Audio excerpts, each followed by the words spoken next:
Chewing the Cud, Season 1, Episode 8. Hello, Neil. How are you? Good, my mate.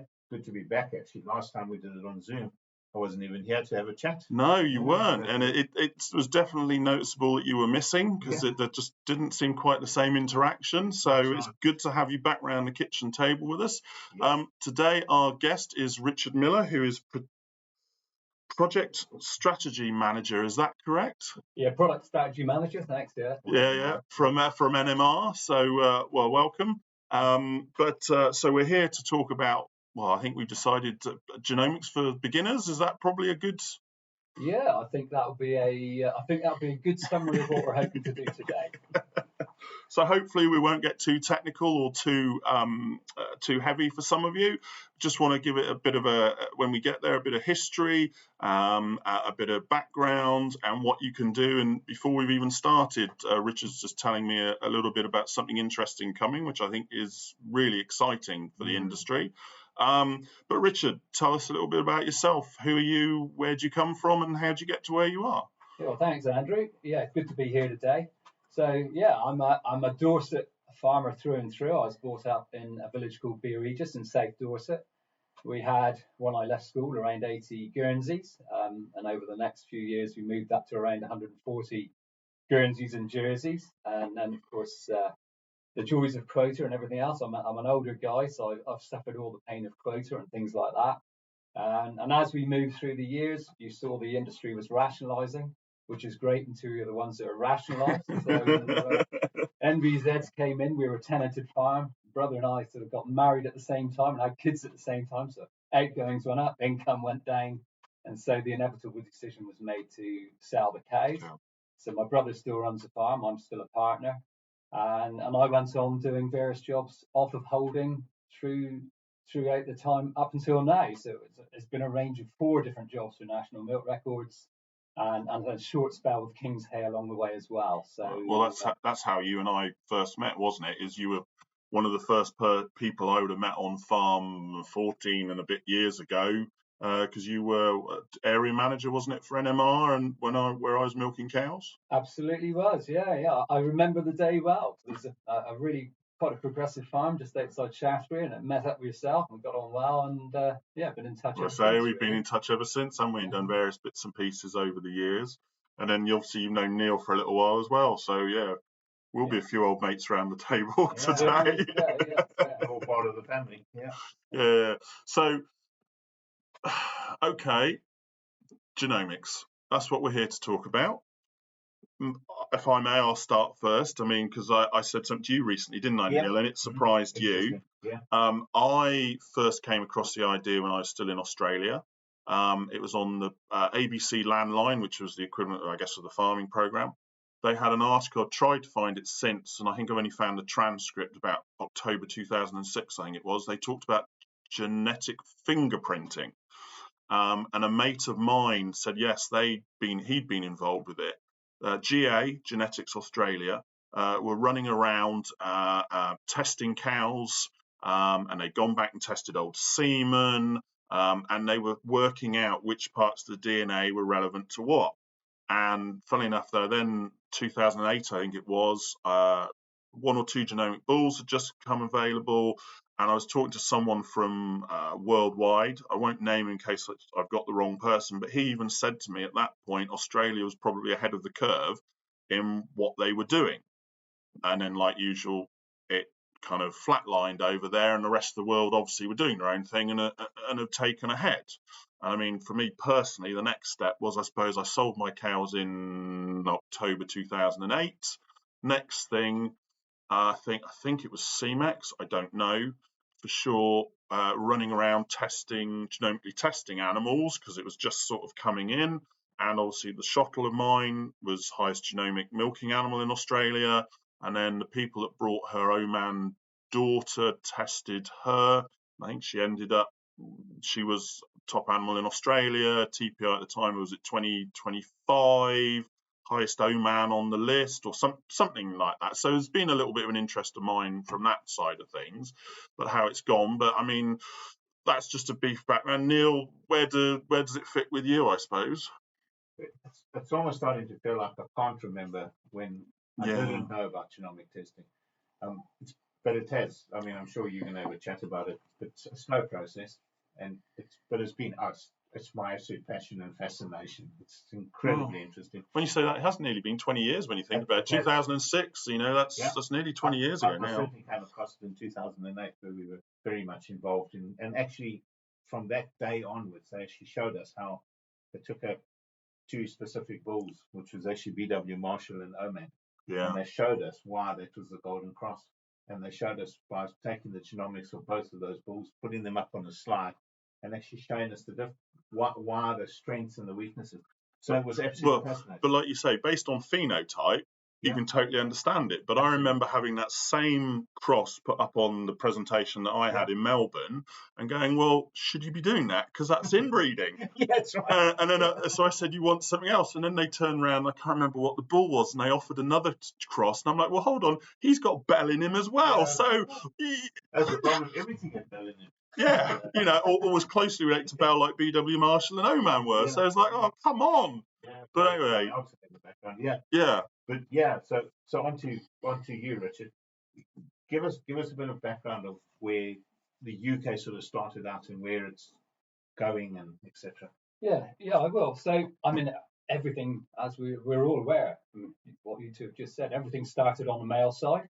So we did see young genomic sires starting to come through, probably the early 2010s.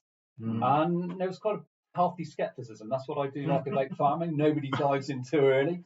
Healthy skepticism about the young sires, which obviously over the last 10, 15 years has fallen away completely. A lot of people run purely genomic sire teams now, which is great for progress, great for increasing the genetic potential of the herd quickly. Like you say, we were in the UK. When I say we were behind, definitely, because I know I treated it with those early ones. It was just another tool.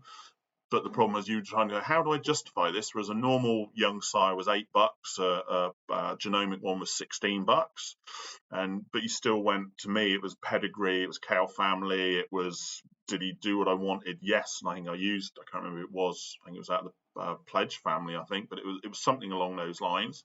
Use that, but I know myself talking to Pete Semmons, who was boss of Worldwide Sires at the time in Australia. He was, while people were here going, even then, this is probably 2012, maybe, he was saying to me, he said, there's already people just using 100% genomics. Now, I realised they were spreading the risk because it was probably a 500 cow farm, and they knew some bulls they were going to lose out and others they were going to win, but overall progress, and they just went, right, 10 bulls, bang, and so it cheapened their cost because they weren't paying for proven bulls. And I think some of it possibly because we're smaller herds, I don't know, but we've certainly been slower in this country to take it up, haven't we? Yeah, we definitely have. But I think that's a good thing. And I think the other thing that's happened over the last 10 years in particular, especially with Holsteins, there's just so much global data. Yeah. So if you think of the strength of genomics, it's really the background data on which it's based. The global population of Holsteins, proven Holsteins, and that's why, isn't it? It's because there's so many. I mean, we were talking before we started. I mean, I certainly remember, was it probably 2010, 2012? There was a whole team in New Zealand got pulled, wasn't there, a year or two, year after or something, because they said the data was all wrong and it just didn't suit what happened. So of course that's going to make people a little bit cynical of it. It did. I believe that actually, because I was absolutely nothing to do with it, but I remember the story well. I think that slowed down progress uptake in the UK by probably a couple of years. People looked at that, and again, the last thing any of us want to do is breed animals that are, going backwards. Cost sustained rear, regardless. You want the very best animals you can, and I think that did delay progress. That whole story from New Zealand, but of course, it's a completely different scenario now. Yeah. So how did it start in the UK? Who sort of was the main instigator? Well, the main instigators for the UK key as such, it was there were 5 bodies. I believe it was NMR, Holstein UK, CIS, Genus, and there was one other genetics company, and I can't be sure exactly which one. But basically, it was called the Genomics Consortium, and we all supplied data inwards and outwards. And so as a result of that, we had exclusivity on the key for the UK for some years. I believe that's getting close to expiring or has expired now, but that was what it was, because we needed that inward investment of data, money, along with HDV's expertise. Yeah. Because what you do want, you need a local reference population to base something like PLI on, because then it's reflective of UK conditions. Yeah, let's be honest. I mean, early on you had GLPI, you had GTPI, and it's always, everything's just TPI. Well, you'll probably argue otherwise, but when you look elsewhere in the world, everything is just mentioned on TPI now. That it's all based on that system, isn't it? Yeah, certainly the CDCB US numbers are the sort of international currency, a bit like the dollar. They're the international currency of breeding. But I think when you come to farm level in the UK, to be honest with you, I think the UK evaluations are particularly powerful. It's based upon the exact conditions we work in, that we work with all the time, our population. And actually, the big joy of it is, I sit on the Genetics Advisory Forum where it's reviewed annually, the makeup of PLI. What I really like about PLI is the repeatability. One of my big fears around genomics is where people create their own bespoke breeding index. Yeah. And without realizing, if you're looking for a correction, if you correct on one generation, you've overcorrected on the next. Yes. So unless you're really, really sharp, you've got to be very careful with bespoke indexes. Whereas something like PLI, anybody can pick it up and run with it. And the analysis I do, most herds do a lot of analysis for people that are looking to sign up for genomics. Most people will get at least 400 pounds extra milk for every 100 pound uplift PLI by the end of third lactation. So you can see there's a good return on investment by using PLI as well. So saying that, and I guess this is as much a question aimed at Neil, and I'm playing devil's advocate. Are you saying then that some of the mating programs are not necessarily the right way to go?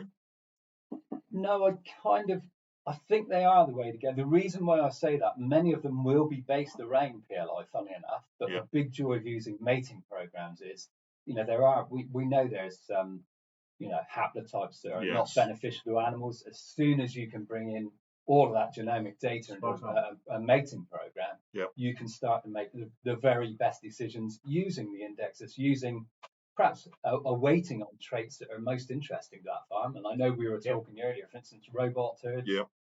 Being able to identify milking speed, what do you want? You want milking speed, you want low cell counts, and actually you probably need litres to cover your extra fixed cost. Absolutely. And of course, you can do that with genomics and breeding programs. So absolutely, no, I think breeding programs, especially with the turnover of young generation sires, the days when I used to get a catalogue and thumb through, those days have gone. Genomic sires turn over so quickly. Oh, I know. You cannot possibly manage it. You're absolutely spot on. A mating program's actually there basically once you've selected the bull to put it on the right cow.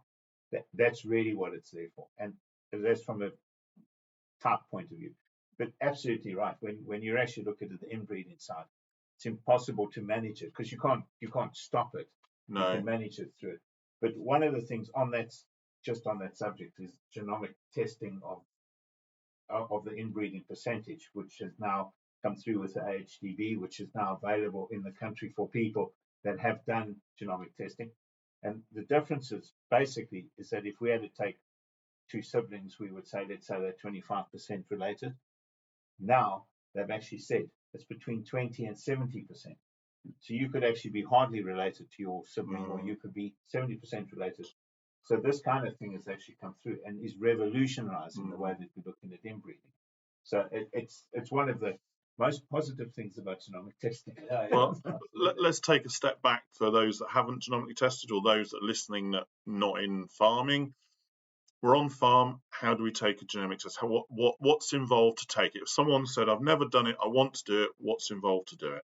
So it's a really simple mechanism now. We tend to use an ear notch. Yeah. So this can be from a bespoke little sampling system that literally takes a 2 mil punch, not dissimilar to just putting an ordinary identification. I was going to say, you no different than, was it BVD, is it? Exactly. You test, yeah.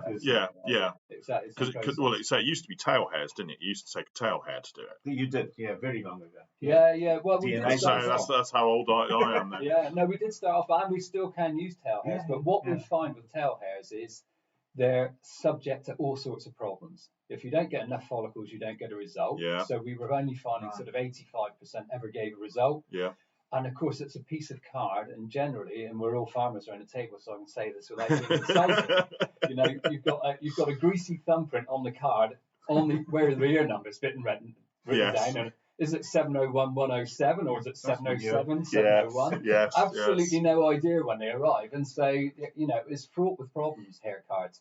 We moved to TSU, and one of the most exciting things for me about TSU, because we're all hardworking people, we don't want to repeat effort. Yeah. You know, we get only 4 samples in 1,000 Okay. bespoke units ever need to be resampled. Yeah. I mean, the success rate of tissue sampling units and with UKIDs. So one of the more recent innovations is that actually you just, as you take the ear tag, it's actually got a vial on and it takes the sample with its normal ear tag. So as you're tagging the calf within 24 hours of birth, you're just pang and you're taking the sample at the same time, and it can be off and away it goes. Yeah, absolutely. Yeah. There's one of the guys that we work together with.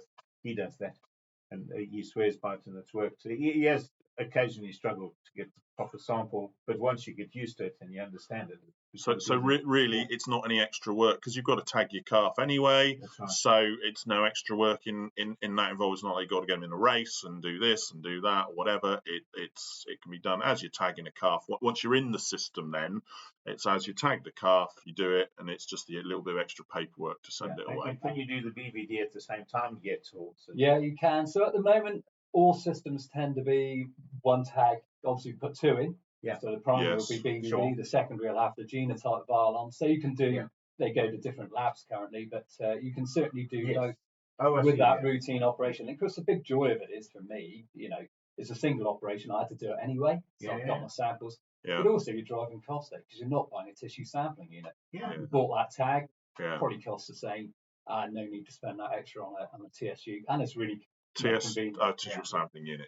So carry on. Once you've taken your sample, Yeah, so literally take the sample and it comes into a service provider, you know, whether that's us or another one, that doesn't matter. It comes to a service provider and it goes through a genotyping lab. And basically for every animal that comes in, you know, I'll talk about our service now, we generate 56,000 data points. So you're every single sample. You're on a 56K chip these days. Yeah, we're on a 56K chip. And the intriguing thing is because these chips are global, it's one of the things that I found most interesting. The evaluation panel for the UK and for CDCB is based on 80,000 points of interest. Yeah, we should say 56K chip is 56 points of information. Is that 56,000 points of information across all the chromosomes of the cow. If we go back historically, the original ones were probably less, but I remember a 3K chip.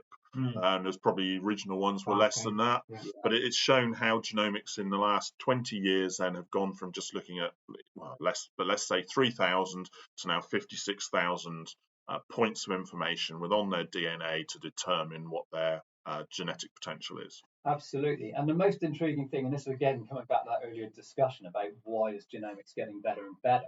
You know, in the resulting years, there've been loads of PhD students. It's a low-hanging fruit.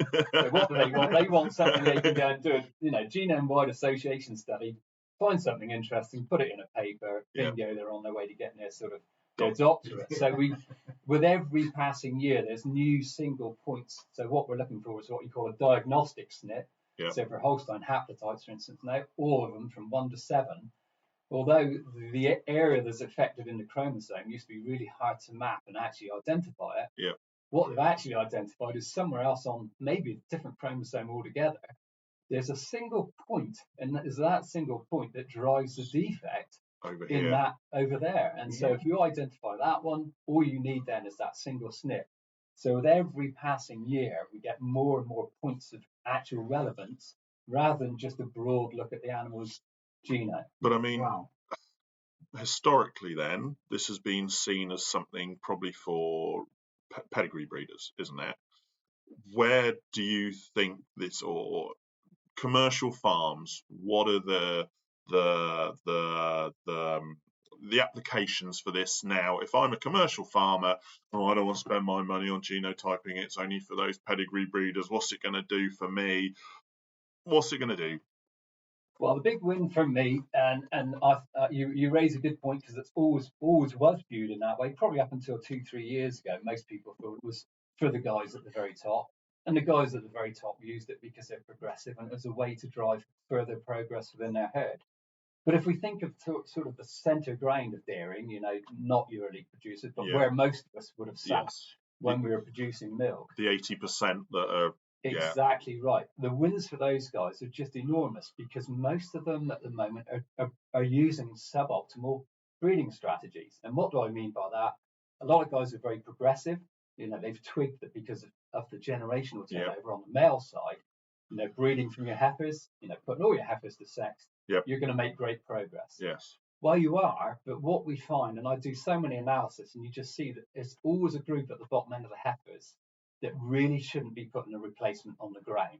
Yeah. What you should be doing is picking up your best first, second, third, or augmenting that group. Yeah. And particularly now with the use of sex semen, we put less and less animals pure all the time. We don't need to breed that many pure.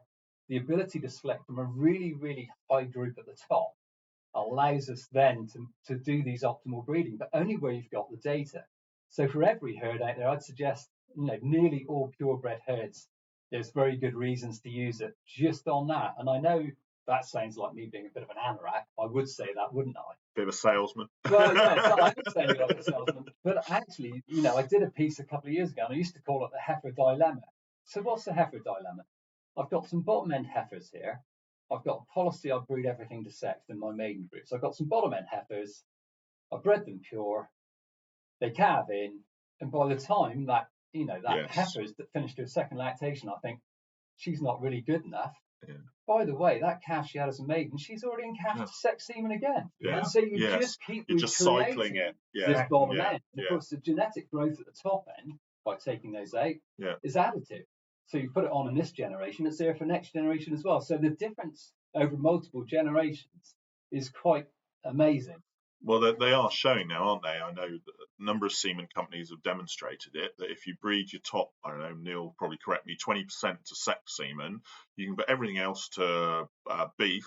And actually, while the cost of the sex semen headline cost is higher, the overall cost on your semen bill is actually lower because of it. And you're only breeding from those animals that you should be or want to be breeding from. Absolutely correct. That one thing I always say to guys, when you look at that system, it doesn't matter what the percentage is, 20, 30% or whatever.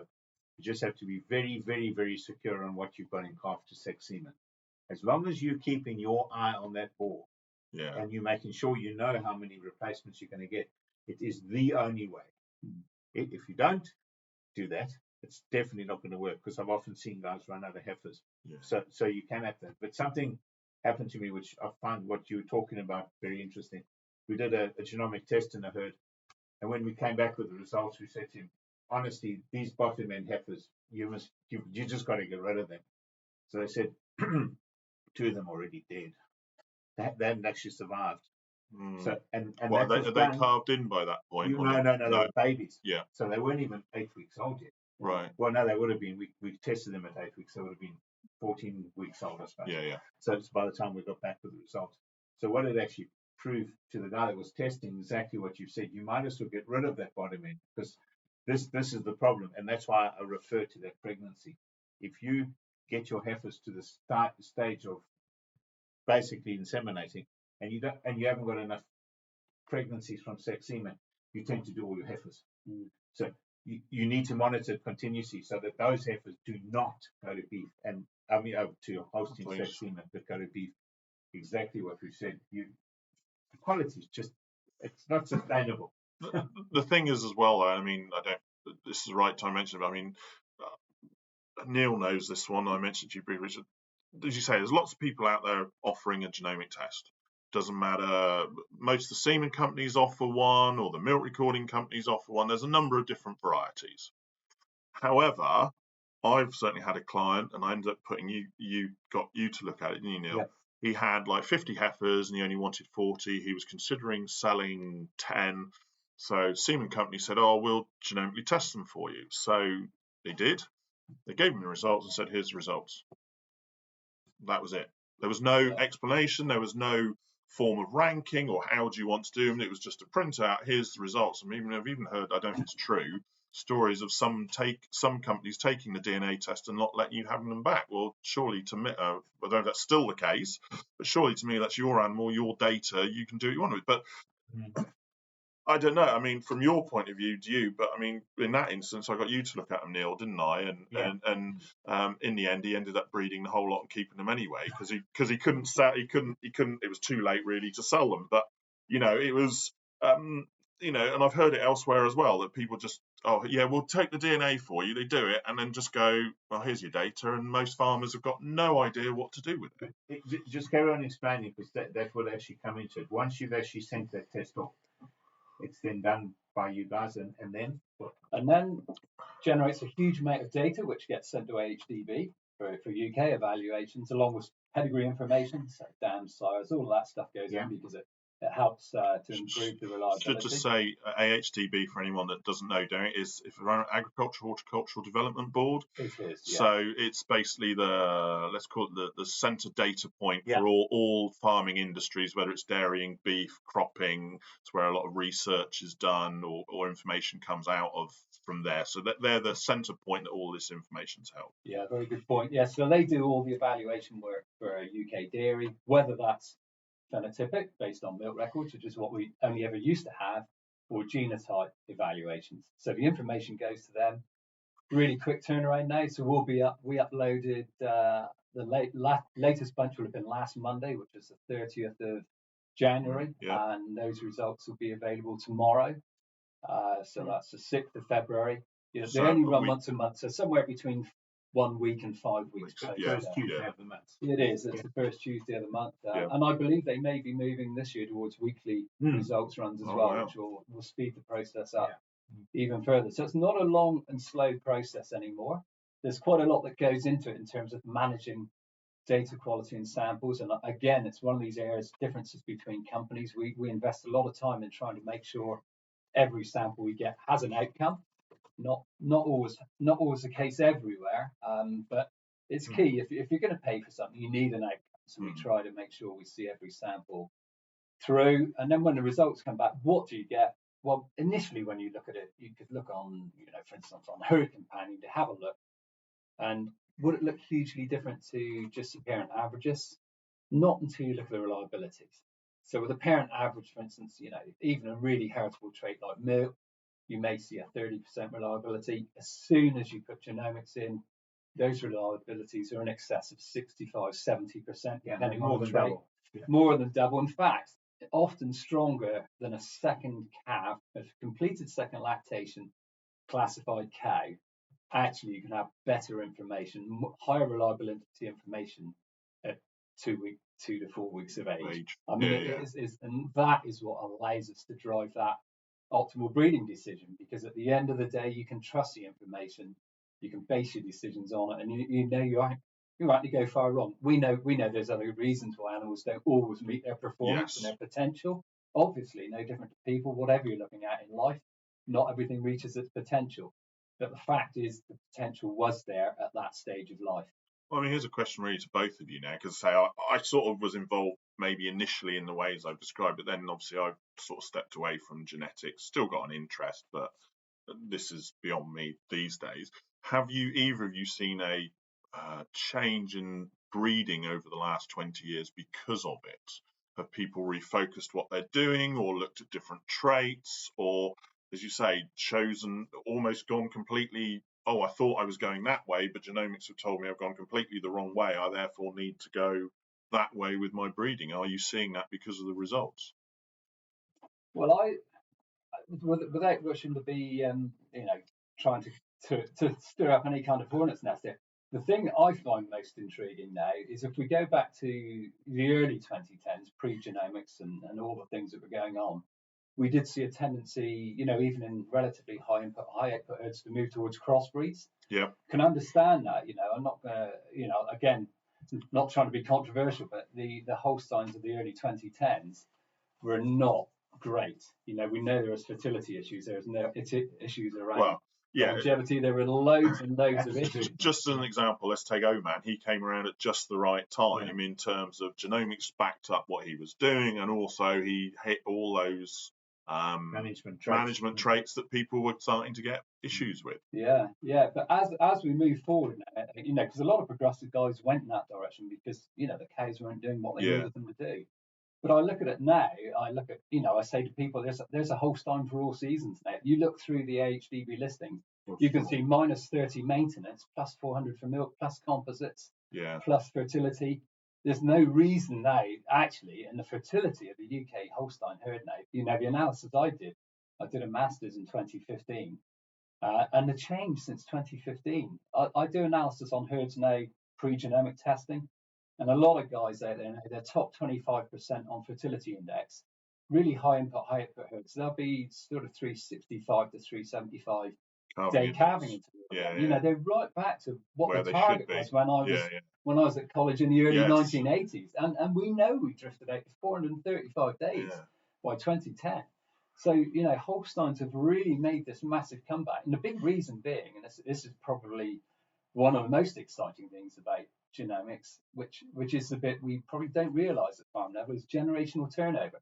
If you go back to the old progeny test scheme days, it took 7 years. You'd use a young bull. You probably used 10 straws on your farm on a progeny test scheme, as did all your neighbours.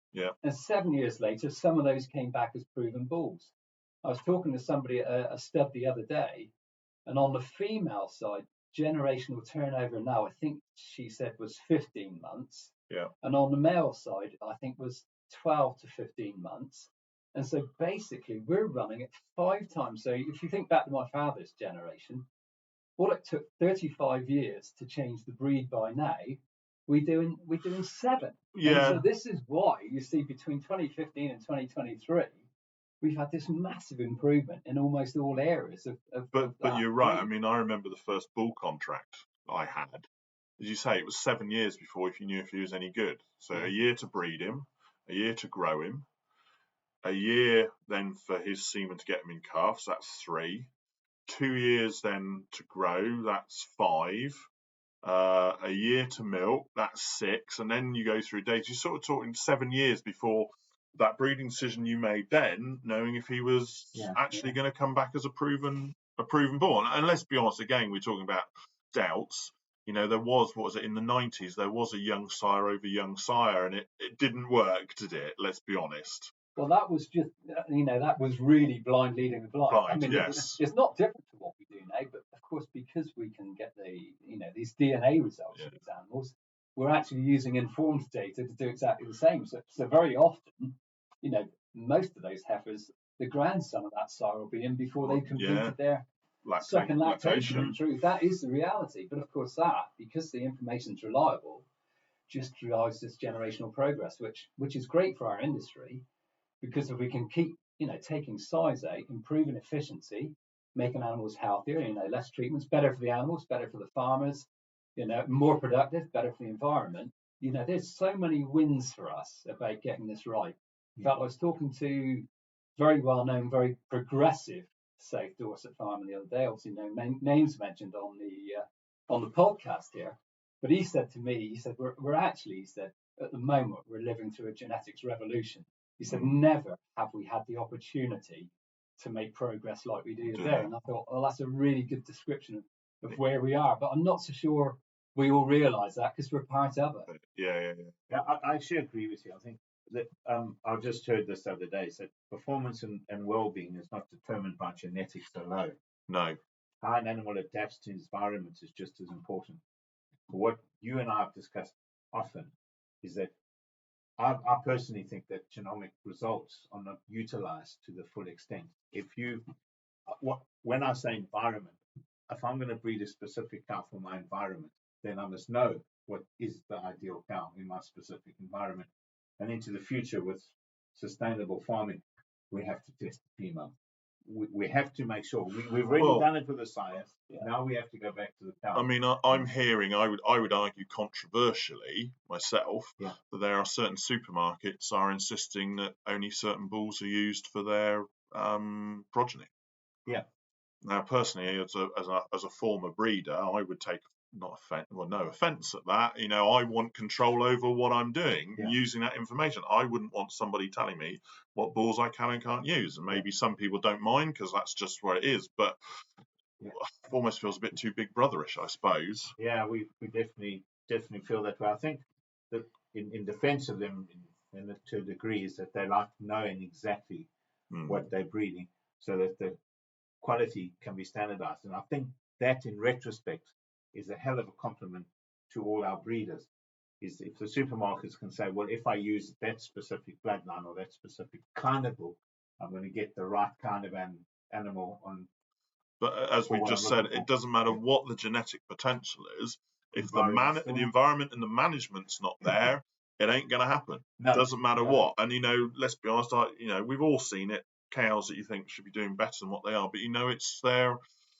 It's the management that is not there, is not kept up with the genetic, it's probably been all my life that the management has not been there to keep up the genetic potential of a lot of these animals on farm. But that's what, again, Richard and I have often discussed. If you go to a farm and the production is low and you look at the genomic tests, and in theory, genetically, those cows should be superior for production and they're not, well, then it's environment. Yeah. If you go to a farm and their production is hell of a high, but you could be sort of concerned genetically. Average genetically or whatever it is. Your management spot on. Yeah, definitely. But I guess that's where, for argument's sake, from my point of view, the cattle signals that I do and all of those things come into it to try and improve that genetic potential. Yeah. One of the things we do for any herd that's interested in doing genomics testing is NMR recorded. We just run out a genetic value audit. Yeah. And it's really intriguing because there's only so many traits. We look at lifetime production against PLI, which has usually got a good correlation. We do milk weight, we do solids weight, we do fertility index, and we do somatic cell. And we just look at the last year. Yeah. What have you got back against your genetics? One that stuck in mind, I did one for a Gold Cup finalist a couple of years ago, and for every 100 points of milk improvement he had in his herd, he was picking up 1,100 litres extra lactation. So he had a range between his quartiles. I think it was between 11.5 and 15,500 litres just on milk PTA. But most intriguingly, there's been at least 3 I've done in the last year, last 18 months, I should say, where I've actually said, just cannot recommend genomic testing to you. Because if you cannot actually extract the value of extra genetic potential, don't spend money on extra genetic potential. Identify the reasons why you're not, and you'll get a much quicker return. Yeah. So we're very straight with people. It's no point me selling a dream. Good. Yeah. No point me selling a dream that can't be achieved, because that just doesn't help them. Has no satisfaction in it for us. Yeah. So we're very keen. We use the data, show what people can get back by way of return on investment for their better, improving their genetics, and then they can make their decision from there, whether they do or not. It's up to them. We keep mentioning the Holstein. What about other breeds? So Jerseys are very much up there as well. The whole thing with genomics, to work really well, you need a large reference population. So Holsteins globally, we know the population, and Jerseys globally as well. Between Denmark, UK, Canada, America. There's a lot of Jerseys out there. Australia, of course. So there's a lot of Jerseys, a lot of reference data, and Jerseys are going well in terms of genomic data.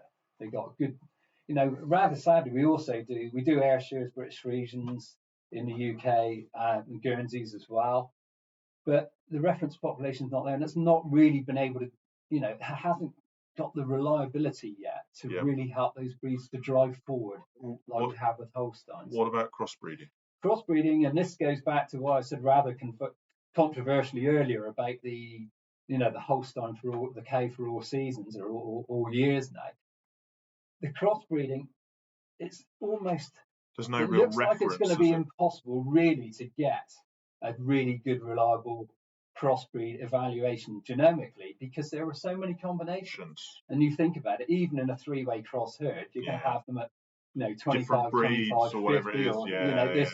Within your herd, even in a 3 cross, you're going to have all sorts of different combinations. Then you take perhaps 6 or 7 different breeds that people are doing 3 cross on, and then you take all of those and trying to get reference data, tie it back to milk recording data, it's really, really difficult. And I've seen lots of attempts. So there is somebody doing something, isn't it? But what I understand, it doesn't so much say it's plus 400 litres of milk, whatever it is. It's just on a scale of 1 to 10, is it? And it shows you, yes, she's more likely to produce more milk, but we're not going to tell you how much more milk. Yeah, I think that's as good as we can hope for. Is that there's a ranking within your heifers. You know, actually, I'm going to put 1 to 5. Yeah. You know, not pure to dairy, and 6 to 10 not. I think that's probably as good as we can see coming at the moment, but it's not there yet. And so this is why coming back to progressives and Holsteins, because you haven't got that genomic evaluation for crossbreeds, all your progress is going to come from either proven cows, second, third, fourth plus calvers, on the male side, and you're missing that 2 to 3 years of being able to breed maidens reliably and accurately. So that's why I do think there will be perhaps a move back towards a purebred in some herds. I certainly wouldn't bet against it. If I was crossbreeding, I'd probably be looking at it just because you've got the benefits and got purebred animals if you do want to sell extras. And because without being funny, they never quite make what a purebred. Well, let's be honest. The first thing that happens when somebody goes crossbreeding is they devalue their herd, don't they? Financially, in terms of being out, in terms of if they were to sell it today, it's worth less usually as a crossbred animal than it is as a purebred animal, and that's certainly happened, as you say. It's like 2010 or whatever. A lot of people sort of went that way, didn't they? They did, and for all the right reasons. This isn't me being critical. Most of them are very progressive guys that could see that actually hybrid vigor would deliver what the Holsteins wouldn't at that time. So I completely understand it. I just think we're moving to a point now where Holsteins actually offer something extra because of the ability to genotype and move them forward. Genotyping crossbreds, just the halotypes and the genetic recesses, you can pick them up, and that, I suppose, in retrospect, has advantages. That is the advantages. But otherwise, I agree with you. You can rank them maybe slightly better but that's all. Yeah. I mean, you mentioned inbreeding earlier, Neil. I mean, Jersey was always badly known for its inbreeding. I mean, with this, is the inbreeding coming down in likes of the Jerseys and the Holstein, or more? Because I've got to be honest, when Genomics first came out, it was sold to me as it will open up bloodlines that we haven't even thought about because they're stuck in the herd in the middle of nowhere that nobody's ever thought about. And we'll find out because it will do this. It will broaden the genetic pool. Well, what I've seen of it, it's not. It's gone like that. It's narrowed it because it's like, oh well, that we know that's the best cow, that's the best bull, right? We just go down there rather than looking for those outcrosses, rather than looking for those outliers. It's narrowed it, not broadened it. Yeah, no, I think you're right. I suppose the big win of the genotyping is the ability to manage it fundamentally. Yeah. So, as Neil mentioned earlier, with the new, especially with the genomic inbreeding that AHDB do now, you can actually identify the risks of inbreeding, with whichever size you use on that particular animal. Yes. And so we're managing it. The cat is out of the bag. It's never going back in. You think Holsteins go back literally to 2-3 bulls at the start. Right. So how on earth could it turn into a diverse population at the end of the day? But you are right. I think the genetics companies are certainly looking to contract in if they pick up a great cow somewhere that isn't necessarily of the same lineage of others. I think they are trying to pick those up. But the problem is, it's just funny. The great bulls are just so great now. It's going to be hard for them to get close. But it's just funny how this bull sold as the outcross bull, and actually 2 generations ago he's the bull that everybody goes back to the bull that everybody was using, and it's he's not an outcross. He's certainly not. One of the things I wrote an article which is sort of more in-house for the people I work with. And in this article, I'd actually combined a few different people's opinions on inbreeding, from Denmark, from Denmark and from Norway, with the 2 main guys, and then of course AHDB's Marco Winters. And I just took a little bit of it in. But basically, if you actually think of it, what we've just said, especially with genomic testing of inbreeding percentages, the inbreeding percentage of the bulls that are available is frightfully high. So we can't get away from that. But in the end of the day, if the inbreeding depression that we sort of have worked against, because the inbreeding depression was the one that was basically 2 of the main things was mastitis and fertility. Now, we've actually moved genetically away from low fertility and away from high mastitis or high low somatic cells, or whatever you want to call it. Yeah. So we've actually moved away from that. So we've actually already bred away from inbreeding depression. So further than probably 3 generations to 5 generations back is not as important. What is important now is within the first 2 or 3 generations, so that we try and manage it better. Yeah. And in retrospect, if we're genomically testing, I predict for the future where everybody will have to be, we will be able to manage and measure that. Then we'll be fine. It will. And of course, one of the really big things, and thinking about inbreeding in particular, the other thing you get with a genomic evaluation is a sire confirmation, or a sire identification. Now, probably might or might not surprise you to know that roughly 8 to 10% of all heifers tested come back with a different sire to what was expected. And we should expect that. It's a wrong straw pulled from the flask. 3 guns down the back. 3 cows have calved overnight and they've swapped. There's a million reasons why, and there's no criticism of our industry. I'm sure I did it plenty of times, and I'm sure you have. I was going to say I have a horror story with that one of my own. I mean, initially I did some ET work, so embryo transfer work, when I was in Oz, and initially you used to blood type them, and then you DNA did them. You had to prove, certainly over there, I think before here, you had to identify every animal to prove that it was what it said on the thing. 2 animals calved, 1 had an embryo, 1 was out of just a herd bred bull, both good cows. Both had bulls. He was good enough, the one out the embryo was good enough for sell as a herd bull, not for AI, but good enough for a herd bull. And you thought, right, okay, looks like, well, which one? Oh, they've got mixed up. Right, I'll knock him on the head and I'll keep him. Oh, went and DNA'd it to prove it 6 weeks later or whenever it was. Yeah, guess which one I'd knocked on the head? The wrong animal. But you looked at them and you went, confirmation wise, that's bound to be out of the better cow. Bound to be. Yeah, it's the old black cow, black calf syndrome, isn't it? But, and it works most of the time, but you can see it does happen. But of course, from an inbreeding perspective, if you've got the wrong sire on, on the records for that heifer, and you run a mating program, you could actually put the son of the sire on that same one. So it's a really big win. The identification of the correct sire. I mean, I know with our bloodline's been so narrow now. It's very, very. I mean, I remember one of the AI companies probably 15 years ago, or whatever. That was part of their progeny test program. Is you had to DNA everyone that you thought was out of their bulls, so that they could say 100% those animals in there, like you said, it was sort of 10-20% of animals were misidentified. That proof was 100% those animals. At that stage in the US, it was actually 20%. And that's why that company decided from now on, in any of our test orders had to be basically, but that was more on the proof. So that they'd get the proof. That was on the proof. That was proof. But again, you to me, I was like, well, that's a great thing, because you know that data will be reliable because it's 100%. You know, it's out of those. They started testing from then on in. Everybody had to basically follow so that they could get those proofs right. But I mean, we've spoken about how it sort of started. We've spoken about how it's done on farm, or what you need to do on farm. We've spoken about what happens when you get them. What's going to happen moving forward? Where is this going? Because I'll be honest, you spoke about something very briefly before we started recording, and went, no, we need to start recording this. So where's it going? What developments are there in the future?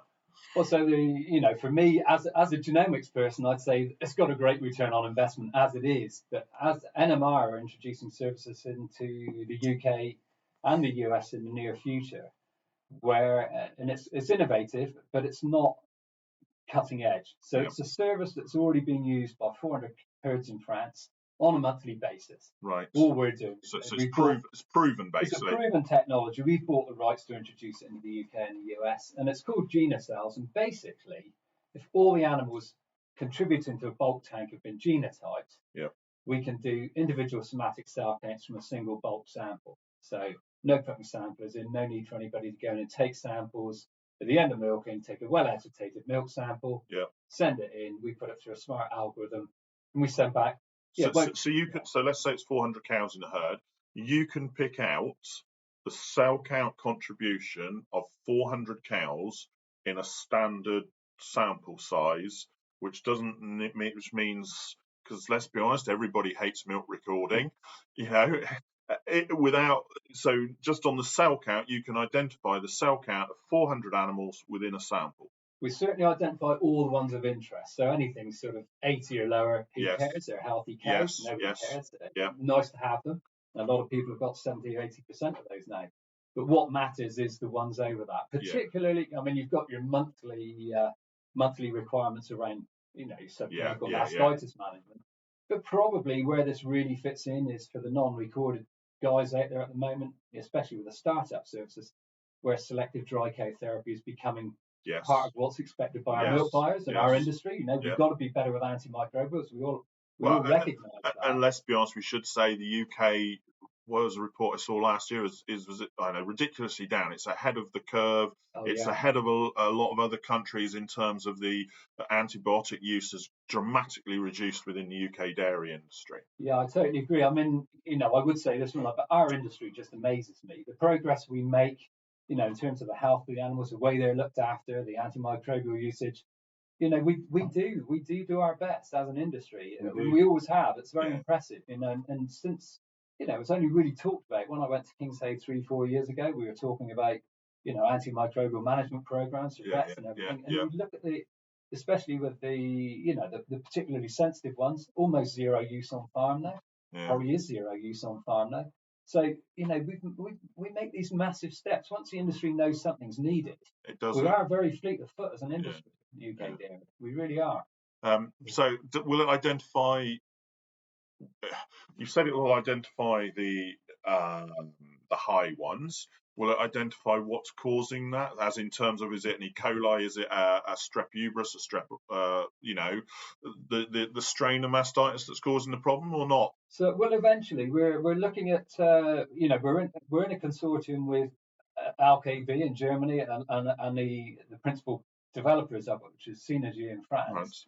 And so we've got a whole string of different research projects going on, one of which is to be able to identify both pathogens in the herd, but also antimicrobial resistance genes that may lie within those pathogens on that monthly milk sample. Of course, the big win then is you can highlight when something new arrives. You've got your burden you've got, and we all know that. But if you can identify when something new arrives on a farm and change your pattern of treatment, maybe what you're using to treat, etc., be aware that it's there. And so we think that will be a really big win that comes from it as well. But that's certainly, at the moment, the focus is cell count. Cell count. So when does that service go live? Well, we're hoping, it's a big one to crack. It's as you can imagine, it sounds simple to say, but actually to link all the different data sources and everything else is really difficult. And we want it to be, a wow service, not just a kind of. Well, I think it's a wow. As soon as I was like, what? That's a wow idea. I mean, as you say, if people don't. There'll still be a need to herd record, I'm sure, some information, but you might go quarterly rather than monthly. Or if you can go, well, there's your cell count and what's there, and just that. I mean,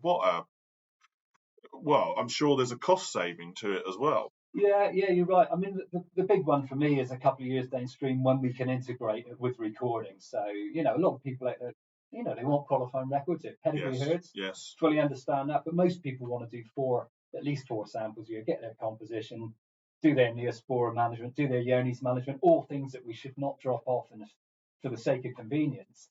But if you do 4 months like that, and then you do 8 or 20 cell counts in between just by sending in a milk sample, it's a massive win on farm. There's no build up, build down time. It's a big win for us in terms of, we find it really hard to recruit recorders. We all know the conditions of we milk in. We've all done it for enough years. So it's the hours as much as the hours else. And the cold and the wet and all the other things that go with it. It's not the most, there's a people that love it for obvious reasons. Good job they do, but it gets harder with each passing generation of people to recruit recorders. And so, it eases the burden for us to try and recruit as well. So, there's wins all around with this. And in a couple of years' time, it will integrate with recording, and probably in 5-6 years' time, it will be the norm of most of our services. So when do you think it's going to go live? Or when do you hope it's going to go live? I'm hoping we'll be selling to a limited market in the late summer in the UK. Okay. We've got a bit of exclusivity with the only farmer-owned co-op wholly farm-owned company in the UK now, which is First Milk. Yeah. You know, they did a lot of research with us over the last few herds on 5 or 6 herds, which has been really interesting. Been presenting that work back to them, and so we've given them a period of exclusivity to sign up. So it is being used on farm at the moment. It's just testing phase then on farm at the moment. Yeah, we did a lot of due diligence for obvious reasons because we had to pay a handsome sum of money to get it, as you can imagine. So we had to do that. But yes, we did a year with 5 herds for First Milk, ranging from 450 down to, well, you know, you may have seen her on Countryfile, a young lady called Jess, who had 25 cows as a startup, and she was doing it. So we had pretty much everything. It encompassed 85% of UK, 85% of UK dairy, and those went really well. Most of them were parallel recording and genus cells, so we can compare like for like, which was what First Milk wanted to do, just to, you know, if they were going to sell it to their members, they wanted to know for themselves. It worked. It worked. So you mentioned that, and I think that's a very exciting prospect. Looking at the time, it's probably time we start drawing this to a close. But what else do you see as potential for it in the future? What's coming that you're allowed to tell us? Well, not much more than that, really. What we will know is we'll get, with every passing generation of bright young things and PhDs, we'll get more traits, we'll get better reliability. I mean, the big ones currently, obviously, is for us as an industry, is feed efficiency, methane, carbon. You know, we'll have heard in the last couple of weeks about methane. I was going to say, I mean, that's it. Is ChewintheCud have just come out? They say there's a genomic marker for methane production, and they're aiming to, is it lower methane by 1% a year to drop it by 20%? Is it by 2050 or something like that? So they're all, you know, there are. And obviously we do it for TB resistance now.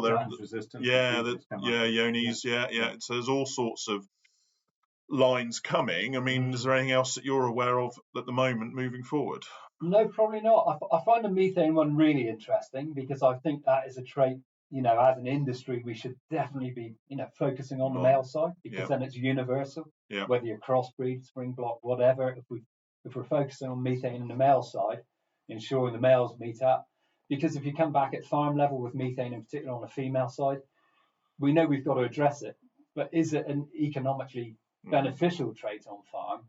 If you risk re-ranking your cows, so you breed a slightly less optimal group, and then you result of which being in 2 years' time you're keeping a few more cows. As a result, we've kind of kicked the methane thing in attack. So my opinion is, you know, the methane should be implemented probably on the male side, and then focus on what you need on farm to make the most efficient cows you can for your unit sustainability. And methane management on farm, like our nitrogen cracker that we did a few. Or feeding. I know there are feed product additives coming to knock it down, and that's it. Like you say, it's probably better to have less cows optimally producing, and you will have less methane and all of those. You know, more cows usually means more of. And more replacements. Of course, they're wandering around for 2 years creating methane and absolutely no output. So, tighter herds of very efficient cows with the right number of replacements will crack methane and manure management short term much more quickly than anything else. Excellent. I think that probably draws it to a close, really. Unfortunately. I know. It was only when I looked at the time I thought, we better draw this to a close because I could keep going. But I know we try and keep a time limit on things. So thank you very much, Richard. It's been an absolute pleasure to have your company this morning, and I hope people enjoy it. I hope we haven't gone. I think we have gone too technical because it's a very broad subject, but at least we could have gone much more technical. I thought hopefully it's given people a little bit of a history, a little bit of what's involved. Because like you're saying, it sounds like it's going to have to come more and more people either doing this or will be looking at this. So hopefully this will give them a little bit of an indication there. But I mean, any last thoughts or questions from yourself, Richard? No, not really. Just to thank you guys for inviting me along. It's been a pleasant chat. It's been recorded, so I hope it sounds okay. Thanks, guys. Any last comments from yourself now? No, it's tremendous. It's again been very worth it, Richard. So we're really pleased that definitely. Another one that I look forward to being able to listen to again and again. So therefore, thank you, Richard. Thank you, Neil. As usual, you can follow us on Twitter at ChewintheCudPod or email us podcast@chewinthecud.com if you have any questions or like to follow up with either Richard or any of our other guests. I would still love to hear from whoever listens to us around the world, because I still know we've got regular listeners in the US now and Australia. And I haven't told this to Neil. We had our first Filipino listener just the other day. So that's great. While we're aiming for the Southwest and the UK, we're getting listeners around the world. So, hey, that's fantastic. So, yeah. So on that note, thank you very much. And it's goodbye from me. And goodbye from me. And goodbye from me. So thank you very much, everybody. We'll speak to you soon.